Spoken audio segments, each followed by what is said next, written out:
প্রিয় শিক্ষার্থী, আমাদের এই ধরনের সূচকীয় রাশির সমীকরণ থেকে যদি চলকের মান বের করতে বলে বা এই ধরনের সমীকরণকে যদি সমাধান করতে বলে, তার কিছু কৌশল আমরা শিখে নিতে পারি আজকের ক্লাসে। ধরো সেগুলো নিয়ে আজকে আমি একটু আলোচনা করতে যাচ্ছি। তোমরা যদি ক্লাসটা একটু মনোযোগ দিয়ে দেখো, তাহলে এখান থেকে তোমরা অনেক কিছু শিখতে পারবে। আমাদের মৌলিক কিছু গাণিতিক যে সিস্টেমগুলো আছে ওইগুলো বুঝে নিতে পারবে। তো দেখো, আমাদের এখানে একটা সমীকরণ আমি দিয়ে রাখছি। এখানে 27 - t⁻x = 60। এই সমীকরণটির যদি সমাধান করতে বলে বা এখান থেকে x এর মান নির্ণয় করো, তাহলে আমরা কিভাবে সেই কাজটা করব। এখানে ছোট্ট একটা কৌশলই হবে তোমরা। আচ্ছা, সূচকীয় একটি সমীকরণ। এই সমীকরণে যে পদগুলো আছে সেখানে সূচকে চলক আছে। তো এই ধরনের সমীকরণের সমাধান করতে গেলে আমাদের একটু কৌশলী হতে হবে, একটু লক্ষ্য রাখতে হবে যে যতটা সম্ভব পারা যায় কিনা যে একই বেজের সূচক একই নিয়ে আসা। অর্থাৎ যেমন এখানে t⁻x আছে, আমরা এখানে চেষ্টা করব t⁻x আনা যায় কিনা, অথবা এখানে t⁻x আছে, এটাকে চেষ্টা করব 27x আনা যায় কিনা। তো ছোট থেকে বড়তে নিয়ে আসা একটু ঝামেলা, বড় থেকে ছোটকে সহজে নেওয়া যায়, কারণ আমরা 27কে 3তে নিতে পারবো। আর যদি এরকম রূপান্তরযোগ্য না থাকে, তাহলে সেক্ষেত্রে আলাদা সেপারেটলি কাজ করতে হবে। এই সমীকরণটাতে এখানে রূপান্তরযোগ্য, অর্থাৎ আমরা 27কে 3 বানাইতে পারবো, 3কেও 27 বানাইতে পারবো। কিন্তু ছোট থেকে বড় বানানো কঠিন, বড় থেকে ছোট বানানো সহজ, তাই আমরা বড়টাকে ছোট বানাবো। দেখো কি আছে, এখানে 27 আছে, এটাকে আমরা খুব সহজেই 3 পাওয়ার 3 দিয়ে ভেঙে দিতে পারি। দেখো 27 আর 3 একই না? 3 পাওয়ার 3 করলে তো 27ই পাবো। কীভাবে পাবো? দেখো 3কে 3 পাওয়ার 3 মানে এই 3টাকে 3 বার গুণ করতে হবে। তাহলে 3 গুণ 3 গুণ 3 কত হয়? 27। তাই 27কে আমরা ভাঙতে পারি এভাবে। আর 27-এর পাওয়ার কত ছিল? x, তার মানে 3 এর পাওয়ার হবে x মাইনাস 3x = 60। এরপরের কাজটা কি? এরপরের লাইনটা কি? এরপরের লাইন আমরা কি করব? প্রত্যেকটা অঙ্কেরই একটা শেষ থাকে বা গন্তব্য থাকে। প্রতিটা সমস্যার, গাণিতিক সমস্যা যত আছে তাদের প্রত্যেকেরই একটা সর্বশেষ স্থান আছে, যার পরে সেটাকে আর কোনো সরল করা যায় না, অর্থাৎ তারপরে আর কোনো কিছু করা যায় না। তাই না? প্রত্যেকটা অঙ্কের আমাদের কিন্তু টার্গেট সেটাই থাকে, সেখানে পৌঁছানো। তা আমরা এই অঙ্কটারও তাই করবো। প্রত্যেকটা লাইন আমরা এমনভাবে তৈরি করব যে যাতে করে এমন একটা পর্যায়ে চলে যায় যার পরে আর কোনো সমাধান করা যায় না। তো দেখো, এখানে 3x আছে, এখানে 3 আছে। চেষ্টা করব এই 3x নিয়ে আসা যায় কিনা, কারণ এখানে আমি 3 আনতে পারবো না। এখানে 3 আছে, তুমি মনে করো যে আমি এখানে 3 নিয়ে আসি, সেটা আনা সম্ভব না, কারণ এটা সেভাবে কনভার্ট করা যাবে না। কিন্তু এখানে 3x আনা যাবে। কিভাবে? দেখো, আমরা এই ধরনের কোনো একটা সূচকীয় সূত্র শিখছি যে কোনো একটা রাশির বা সূচকীয় রাশির আবার সূচক আছে। দেখো, এটার অর্থ বোঝাচ্ছে এই a⁴m একটা সূচকীয় রাশি, কারণ এর সূচক আছে m, আবার তার আবার সূচক আছে n, মানে এই পুরোটার সূচক হচ্ছে n।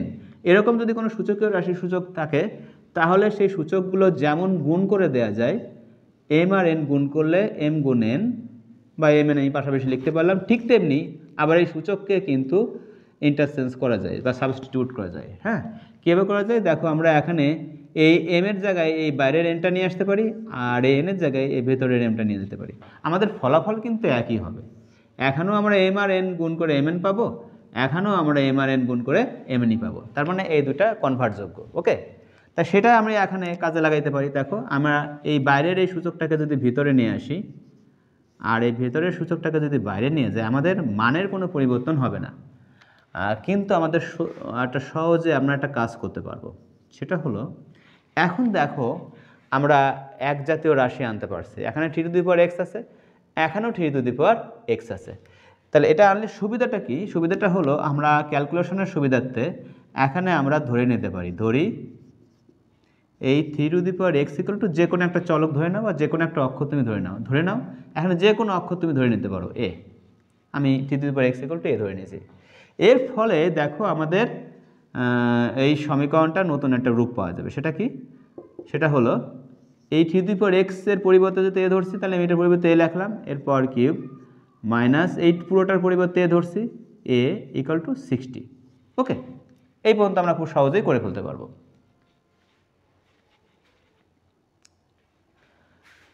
তাহলে পরবর্তীতে এর পরের কাজটা কি হবে? এর পরের কাজটা হচ্ছে জাস্ট এখান থেকে আমাদের এর মানটা বের করে নেওয়া, এর মানটা বের করতে হবে।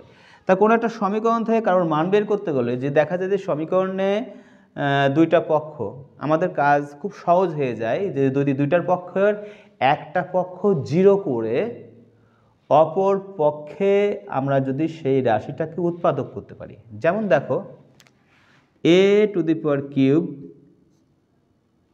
বা a টু দি পাওয়ার 3 মাইনাসে আমরা এই 60কে রাইট সাইড থেকে লেফট সাইডে নিয়ে আসি, তাহলে +60 এবারে চলে আসলে -60 ইকুয়াল টু 0। দেখো রাইট সাইড 0 করছে, অর্থাৎ একটা সাইড যদি তুমি 0 করতে পারো তাহলে আমাদের সমাধান করাটা সহজ হয়। কিভাবে? লক্ষ্য করো, এরপরে কাজটা কি? আমরা এখানে উৎপাদক করব। আমরা যে কোনো রাশির উৎপাদক একটা নির্দিষ্ট ফর্মুলায় করতে পারি। যদি আমরা সূত্র অনুযায়ী করতে চাই করতে পারি, কমন নিয়ে করতে চাই করতে পারি, তারপরে মিডল টার্মের সাহায্যে উৎপাদক করতে চাই করতে পারি। তবে এখানে সূত্র, মিডল টার্ম বা কমন নিয়ে কোনো কিছুর মাধ্যমেই এখানে উৎপাদক করা যাবে না, এই রাশিটা প্রমাণিত। তোমরা উৎপাদক যখন শিখবা তখন সেগুলো ক্লিয়ার হয়ে যাবে। তা আমরা এখানে ছোট্ট একটা প্রসেস অবলম্বন করে উৎপাদকটা করতে পারি। সেই উৎপাদকটা কি? সকল রাশির আমরা এই পদ্ধতিতে উৎপাদক করতে পারি। উৎপাদকটা হলো, সেই পদ্ধতিটা হলো, আমরা এই রাশির মধ্যে যে চলকটা দেখতে পাচ্ছি এখানে অন্য কোনো অক্ষর নেই, সুতরাং এই অক্ষরটা এখানে চলক। এই চলকের পরিবর্তে যে আমরা যে কোনো একটা মান বসাবো, মান বসাইলে যদি দেখি এখানে রাইট সাইডটা 0, যদি ওই চলক এর মানটা বসানোর পর যদি ওই বীজগাণিতিক রাশিটির মান 0 হয় তাহলে সেটা চেষ্টা করবা। তাহলে এখানে a to the power 3 - a -60 এই রাশিটাতে এর মান কত বসালে পুরো রাশিটার মান 0 হয়ে যাবে, আমরা সেটাই চেষ্টা করি। এখানে এর পরিবর্তে যদি তুমি 4 বসাও, দেখো a = যদি 4 বসাও এই রাশিটাতে, তাহলে 4 এর কিউব করো -4 - 60, তাহলে দেখো কত হয়, 4 4 16, 4 16 64। আর এখানে -4 আর -60টাকে দুটা জায়গায় যেহেতু একই চিহ্ন আছে এটাকে যোগ করে দিতে হবে, একই চিহ্ন থাকলে যোগ করে দিতে হবে যোগ বিয়োগের ক্ষেত্রে। যে -60 আর -4 যোগ করলে -64, যার যোগ করছে তাদের আগে যে চিহ্ন, যোগ করার আগে সেই চিহ্ন, তার ফলাফলটা 0 পাচ্ছি, দেখছো? তাহলে এর মান কত বসাইলে এই পুরো রাশিটার মান আমরা 0 পাচ্ছি? 4 বসাইলে। তাহলে এই রাশিটার একটা উৎপাদক আমরা পেয়ে যাব। সেই উৎপাদকটা কি? দেখো এই 4টাকে এই পাশে নিয়ে আসো, কত হলো? a - 4 না? a - 4টা হলো এই রাশির একটি উৎপাদক। তাহলে এই রাশিটার একটা উৎপাদক আমি পেয়ে গেছি, ঠিক আছে? আর কোন উৎপাদক আছে সেটা বের করার জন্য আমরা একটা কাজ করব। আমি এই লাইনটাকে একটু গ্যাপ রাখি, মানে এই লাইনের থার্ড লাইন আমি লাগবো, সেকেন্ড লাইনটা গ্যাপ রাখছি। কিভাবে? ওই যে উৎপাদকটা আমি পেলাম a - 4, এই উৎপাদকের প্রথম যে পদটা আছে সেই পদের সাথে কত গুণ করলে আমাদের এই যে প্রথম রাশির প্রথম পদটা পাওয়া যাবে। দেখো তো a³ পাওয়ার জন্য আমরা এই এর সাথে কত গুণ করব? a²। দেখো a² এর গুণ করলে কত পাবো? a³ পাবো। এটা লিখবো, এটা হলো আমরা সেকেন্ড লাইনে লিখবো। লেখার পর এখন যেহেতু ব্র্যাকেট দিয়ে আটকানো আছে তাহলে তো গুণ a - 4 এই দুইটার সাথে গুণ বোঝাচ্ছে a²। এখন বাধ্য হয়ে আমাদের এই 4 এর সাথে a² গুণটা করে দিতে হবে। তাহলে কত হলো? প্লাস মাইনাসে -4a²। তাহলে আমরা কি পেলাম? আমরা এই যে প্রথম রাশি আর এই দ্বিতীয় রাশি একটু মিলাবো, যে আমরা এই দ্বিতীয় রাশিতে এমনভাবে লিখবো যাতে আমাদের প্রথম রাশি যারা যারা আছে তারা ঠিক থাকে ক্যালকুলেশন করে। তাহলে এখানে দেখো প্রথম রাশিতে প্রথম পদটা আমরা মিলাইছি a³ কিন্তু দ্বিতীয় পদে ছিল মাইনাসের, আমরা কত পাইছি? -4a²। এই a² পদ তো আমাদের এখানে নাই, সুতরাং এটা ভ্যানিশ করতে হবে। এখানে আছে -4a², আমরা যদি এখানে +4a²টা লিখে দিই তাহলে কিন্তু এটা ভ্যানিশ হয়ে গেল। এখন এটা আসলো কোথা থেকে? আমি কিন্তু বারবার বলছি এই তৃতীয় লাইন দেখে দ্বিতীয় লাইনের বসাবো, তার মানে দ্বিতীয় লাইনের সব পদগুলো আসবে তৃতীয় লাইনের ক্যালকুলেশন থেকে। তাহলে সেই ক্যালকুলেশনটা কীভাবে করবো? দেখো আমরা এই যে উৎপাদকটাকে তৈরি করে নিয়েছিলাম, একটা উৎপাদক তৈরি করে নিয়েছি, সেই উৎপাদকটা আবার লিখবো, লিখে এখন এই উৎপাদক আবার সেই একই নিয়ম, প্রথম পদের সাথে কত গুণ করলে যে যেটা অতিরিক্ত লিখছি এটাকে ভ্যানিশ করার জন্য সেটা হবে। তাহলে এর সাথে দেখো এটা সহজ হিসাব, এই 4a² কে এ দ্বারা ভাগ করো, a আর a² কেটে যাবে, a থাকবে এখানে, তাহলে কত হবে? 4a লাগবে। তাহলে দেখো আমি যদি এখানে +4a লিখি তাহলে +4 আর +a গুণ করলেই +4a² হলো, তাহলে মিলে গেছে। তাহলে এটা ভ্যানিশ। কিন্তু আমাদের কিন্তু দেখো এই প্রথম লাইনের এখনও কিন্তু দ্বিতীয় পদটা মিলেনি। আচ্ছা যাই হোক, তাহলে আমরা এটার সাথে যেহেতু গুণ করলাম, তাহলে এর সাথেও গুণটা করে দিতে হবে। তাহলে এখন কত আছে, প্লাস মাইনাসে -16a। খেয়াল করো, তার মানে আমি প্রথম দ্বিতীয় পদটাকে ভ্যানিশ করার জন্য এক্সট্রা এটা লিখে রাখছিলাম, আর সেটাকে মিলানোর জন্য আবার এই উৎপাদকের সাথে 4a গুণ করছি। এখন বাধ্য হতো এই উৎপাদকের দ্বিতীয় পদ যে 4, তার সাথেও গুণ করতে হবে, সেই গুণটা আমরা করে দিয়েছি। এতে আবার দেখো, এখন আমাদের ছিল কি এখানে -a, আর আমি পাইছি কত, -16a। তাহলে এখানে -1a করার জন্য তাহলে আমাদের এখানে +15a লিখতে হবে। দেখো +15a যদি লিখি, তাহলে এই দুটোর বিয়োগ করলে তো আলাদা চিহ্ন আছে, 16a থেকে 15a বিয়োগ হবে, 1a হবে, আর বড় সংখ্যার মানে মাইনাস চিহ্ন, বিয়োগ করে রাখবে মাইনাস, এটা লিখে দেখে আমি লিখতে পারি।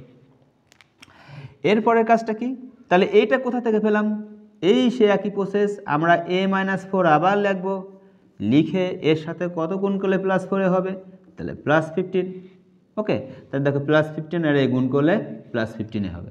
এখন বাধ্য হয়ে আমাদের এই 15 এর সাথে 4-এরও গুণ করে দিতে হবে, প্লাস মাইনাসে মাইনাস, আর 4 আর 15 গুণ করলে 60। ওকে, এটা রাইট সাইড 0। তাহলে আমাদের কিন্তু মিলে গেছে। দেখো এই -4² +4² ভ্যানিশ, -16 এর +15 এ মিলে -1 আর এখানে -16, তাহলে তিনটা পদে কিন্তু এখানে মিলছে। এইভাবে আমরা উৎপাদক করতে পারি। এখন আমাদের উৎপাদক হয়নি। দেখো এই জায়গায় যদি আমি, দেখো এখানে পদ পাওয়া গেল কয়টা, তিনটা, একটা, দুইটা, তিনটা। এই তিনটা পদের মধ্যে দেখো তো a-4 কমন আছে, তাহলে a-4টা নিয়ে নিই। তাহলে এখান থেকে a-4 নিয়ে নিচ্ছি, থাকবে কি a², এভাবে তো আমরা কমন নিতেই পারি, তাই না? প্লাস এখানে কি থাকবে 4a প্লাস এখানে 15 = 0। ওকে, তাহলে দেখো এই রাশিটির আমরা দুইটা উৎপাদক পাইছি, একটা আছে a-4, একটা আছে a² + 4a + 15। কে বুঝলাম, কারণ এরা দুজন গুণ আকারে আছে, দুইটাই হচ্ছে রাশির উৎপাদক। ওকে, করার পর এরপরে আমরা কি করব, আমরা একটু মুছে দিই। যারা অঙ্কটা তুলে নিতে চাও তাহলে পজ করে নিয়ে তুলে নিতে পারো। আমি মুছে দিয়েছি, মুছে পরে উপরে লিখছি।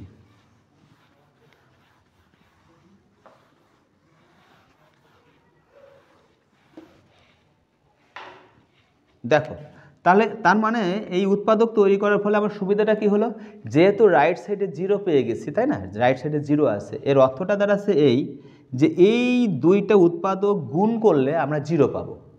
তাহলে 0 কখন পাওয়া যায়, কখন একটা ফলাফল 0 পাওয়া যায় গুণের ক্ষেত্রে, যখন যাদের গুণ করা হচ্ছে তাদের সবাই হয়তো 0 হবে, হয় দুইটাই 0 হবে, অথবা দুইটার যে কোনো একটা 0 হবে। তাহলে a-4 যদি 0 হয়, এটা যদি যে কোনো সংখ্যা হয়, তাহলে 0-এর সাথে কোনো কিছু গুণ করলে তার মান তো 0ই পাবো।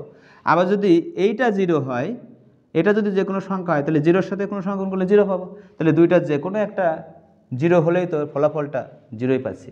সেজন্য আমরা এটা লিখে রাখি, লিখেই হবে যে হয় a-4 = 0, অথবা আমরা লিখি a² + 4a + 15 = 0। এই দুইটাকে সমাধান আমাদের করতে হবে। কিভাবে লক্ষ্য করো, দেখো এইটাকে আগে আমরা একটু কাজ করে নিই। আমরা এই ধরনের সমীকরণের সাথে সবাই পরিচিত আছি, যে ax² + bx + c = 0। এটা একটা দ্বিঘাত সমীকরণ, কারণ এই সমীকরণে মানে মুখ্য পদের পাওয়ার আছে 2, বা এই সমীকরণে ঘাত আছে 2। কি হবে, -x এর সহগ ± √x এর সহগের হোল স্কোয়ার, মানে b² করলে তো b² -4 × x² এর সহগ কত আছে এখানে a + a, আর ধ্রুবপদ যার সাথে কোনো চলক নাই সেটা হচ্ছে c। এটা তোমরা হয়তো অনেকেই জানো। 2 × x² এর সহগ, 2 × x² এর সহগ কত আছে a, টুয়াইস a। তা আমরা এই সমীকরণটাকে দেখো তো এর সাথে তুলনা করতে পারি কিনা। এই a² কে x² এর সাথে মনে করেন এখানে চলক হচ্ছে a, আর এখানে তো চলক x, R a b c হচ্ছে এখানে ধ্রুবপদ। মনে রাখবা যদি একটা সমীকরণে ইংরেজি বর্ণমালার শেষের দিকের অক্ষরও থাকে, প্রথম দিকের অক্ষরও থাকে, শেষের দিকের অক্ষরগুলোকে চলক ধরবা, প্রথম দিকের অক্ষরগুলোকে ধ্রুব সংখ্যা ধরবা। তাহলে a b c এই ক্ষেত্রে ধ্রুব সংখ্যা, আর x হচ্ছে চলক। কিন্তু এখানে তো শুধু একটাই অক্ষর আছে, সুতরাং এই হচ্ছে এখানে চলক। তাহলে তাহলে যদি আমি তুলনা করি তাহলে এই এ স্কোয়ার হচ্ছে এক্স স্কোয়ারের মতো, এ হচ্ছে এক্স, আর এখানে 15 হচ্ছে সি। তাহলে আমি যদি এখানে তুলনা করি এভাবে যদি লিখি, তাহলে এখান থেকে এ হচ্ছে চলক, এই চলকের মান যদি বের করতে চাই তাহলে মাইনাস এক্স এর সহগ কত, -4 এর সহগ কত, +4, প্লাস মাইনাসে -4, প্লাস মাইনাস রুট ওভার এক্সের সহগের হোল স্কোয়ার, +4 এর হোল স্কোয়ার করলে কত হয় 16, চিহ্ন সহগ হবে কিন্তু +4 হোল স্কোয়ার করলে 16, -4 ইন্টু এক্স স্কোয়ার এর সহগ কত 1, এ স্কোয়ার সহগ আছে এখানে 1, ইন্টু ধ্রুবপদ কত +15, প্লাস লেখা লাগে না 15, ভাগ হচ্ছে 2 ইন্টু এ কত, এ হচ্ছে এখানে এক্স স্কোয়ারের সহগ, এই যে এটার এক্স স্কোয়ারের সহগ, এক্স স্কোয়ারের সহগ কত এখানে 1।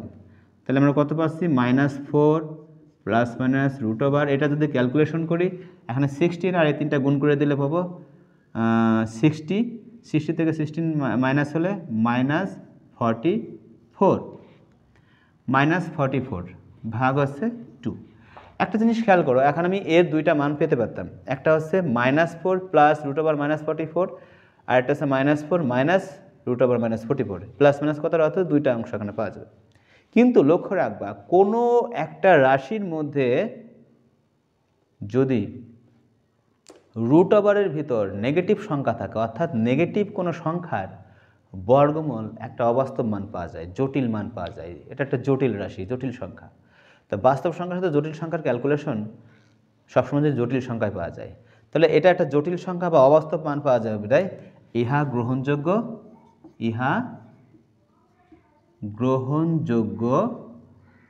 নয়। তাহলে ইহা যেহেতু গ্রহণযোগ্য নয়, আমরা এখানে কিন্তু এ তো আমাদের মূল অঙ্কে ছিল না, এ ছিল আছে এখানে ধরে নিয়েছিলাম 3x = a ধরছিলাম। তাহলে আমরা এইভাবে এখান থেকে কোনো ক্রমে x এর মানটা বের করতে পারবো না, কারণ এখানে যে মানটা পাচ্ছি আমরা রাশিটা পাচ্ছি সেটা একটা অবাস্তব সংখ্যা। ওকে, তো এই ক্ষেত্রে এখন আমরা আসি এটাতে আসি, এখানে কি পাচ্ছি a = -4, এ পাশে চলে গেলে +4। এখন আমাদের কাজ কি, আমরা তো a ধরে নিয়েছিলাম অঙ্কটাকে সহজে করার জন্য, আমাদের মূল অঙ্কে তো আর a ছিল না, মূল অঙ্কে 3x এর পরিবর্তে a লিখছিলাম, সুতরাং মূল অঙ্কের ওইটাই অংশটা আবার নিয়ে আসবো, এর পরিবর্তে 3x লাগবো, আর এখানে কত 4। লক্ষ্য রাখো আমরা সূচকীয় যত নিয়মগুলো জানি, ধরো a⁴m = b⁴m, অর্থাৎ একটা সমীকরণের উভয় পক্ষে একটা করে পদ আছে, সেই পদে সূচক বা পাওয়ার একই আছে, একটা করে পদ থাকবে এবং সূচক বা পাওয়ার একই থাকবে, সেই ক্ষেত্রে শর্তটা হলো ওই রাশি সমান, অর্থাৎ আমাদের ওই বেস সমান বেস লিখতে পারি। তাহলে আমরা এখানে a সমান b লিখতে পারি, এটা একটা নিয়ম। আর একটা নিয়ম কী ছিল, যে এর পর m এর পর n, অর্থাৎ দুই পাশে সমীকরণের দুই পাশে একটা করে পদ আছে এবং প্রতিটা পদের দেখো বেজ একই, তাহলে যদি বেজ একই থাকে তাহলে আমরা পাওয়ার সমান পাওয়ার, সূচক সমান সূচক, এগুলো আমার কমন কিছু নিয়ম, এটা আমরা জানি হয়তো। কিন্তু দেখো এভাবে আমরা কিন্তু এখানে সূচকীয় রাশির যে কোনোটা মানে সূচকের মান বের করতে পারি, ঠিক আছে, বা চলকের মান বের করতে পারি, বা আর্গুমেন্টের মান কত হয় সেগুলো বের করতে পারি, বেজের মান কত হয় সেগুলো বের করতে পারি। কিন্তু এই ক্ষেত্রে সে ধরনের কোনো কাজ করাই সম্ভব না, অর্থাৎ তুমি উভয় পক্ষে যদি 3 আনতে পারো বা উভয় পক্ষে যদি 4 আনতে পারো তাহলে কিন্তু x এর একটা মান পেয়ে যাবে, ঠিক আছে, কিন্তু তুমি 3কেও 4 বানাইতে পারবে না, 4কেও 3 বানাইতে পারবে না, এটা জটিল সমস্যা। আবার এই ধরনের সমস্যা যদি থাকে তাহলে আমরা কিভাবে সে কাজটা করব। দেখো লগারিদম এমন একটা শাখা গণিতের যেখানে লগ অপারেটর আমাদের অনেক সমস্যার সমাধান করে দিতে পারে। একটা সমীকরণের উভয় পক্ষে আমরা লগ নিয়ে আসতে পারি। ধরো আমি এখানে লগ নিয়ে আসি, খেয়াল করে দেখো লগ, এখন লগের তো একটা ভিত্তি থাকা উচিত, যদি কোনো ভিত্তি না দাও এখানে, যদি কোনো ভিত্তি এখানে না দাও লগের, তাহলে কিন্তু ভিত্তি 10 আছে ধরে নিতে, এটা আমরা জানি। কিন্তু দেখো আমরা এই জায়গাতে লগ নিয়ে আসছি, যে আর্গুমেন্টের আমি এখানে সূচক আছে আমি লিখছি, ওইটাকে আর্গুমেন্ট হিসেবে লেখার পর সূচকটা এখানে আসবে।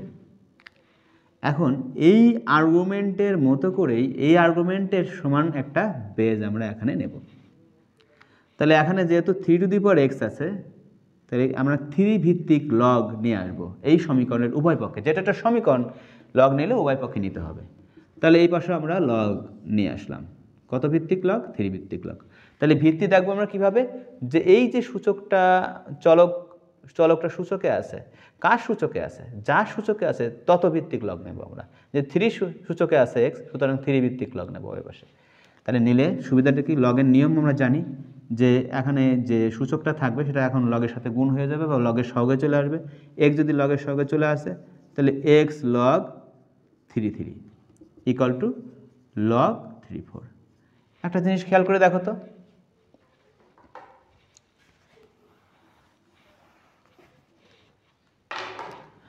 এখানে আর্গুমেন্ট এবং বেজ এই দুইটা কিন্তু একই হয়ে গেছে। লগের নিয়ম আমরা জানি, যদি কোনো লগারিদমীয় রাশির আর্গুমেন্ট এবং বেজ সমান হয়ে যায়, এখানে বেজ 3 আর্গুমেন্ট 3, আর্গুমেন্ট এবং বেজ যদি সমান হয়ে যায় তাহলে সেই রাশিটার মান হয় 1। তাহলে যেহেতু এখানে আর্গুমেন্ট বেজ সমান, সুতরাং এই পুরো লগারিদমীয় এই রাশিটার মান হবে 1। তাহলে x তো এর সাথে গুণ আকারে আছে, তাহলে x × 1 কত হয়? x। আর এই পাশে আমরা কত পাচ্ছি? log 3/4। জাস্ট এই ক্যালকুলেশনটা এখানেই সমাপ্ত। এটাই হবে স্যার, বা আমাদের সমাধান যেহেতু করতে বলছে এটাই সলভড। এই ধরনের যে সমস্যাগুলো, এইগুলো একটু ভালো করে প্র্যাকটিস করলে বা এখানে আমরা যে তথ্যগুলো জানতে পারলাম এগুলো যে জানি বুঝি, তাহলে অনেক সমস্যার সমাধান আমরা করতে পারবো। বিভিন্ন কম্পিটিশন পরীক্ষায় যে আমরা আশা করি জয়লাভ করতে পারবো। ধন্যবাদ সবাইকে।